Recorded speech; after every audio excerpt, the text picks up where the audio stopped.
областан прокуратураға бірнеше рет звондап жатырмын, көтермей жатыр. Мобильный және де рабочий телефондарына звондап жатырмын. Мен өзіме қатты уайымдап баратыр ше, бұл не қылмыстық іс екеніне.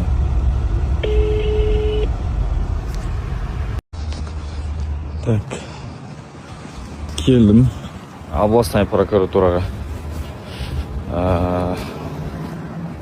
Вообще басқа сыймайтын нәрсе ісіміз болып келгенде, соны мәселесін ақ-қарасын шешіп, біліп, сол үшін келдім.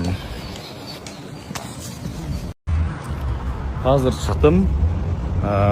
Бұл жақты, ол жақтың базасын көріп айтамаймыз дейді, бірақ келген бап бойынша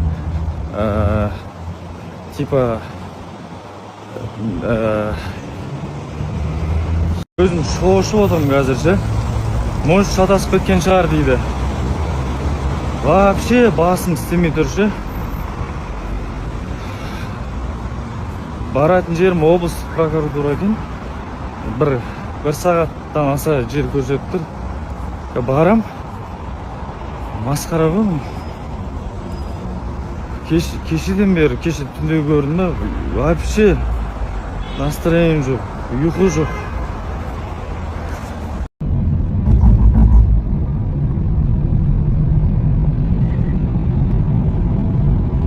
Қапшағайға жетіп қалдым, бір 20 минуттай ма қалды жол. Жаңағы мәселе бойынша енді барғанда көремін, сен шатасып қалған шығар деп отырмын. Абайхан, қалыңыз қалай? Әдемі, жақсы, күшті. Бірақ мәселе бар, кішкене бір өмірімде бір настроение чуть-чуть түсіріп жатыр. Так былай жақсы.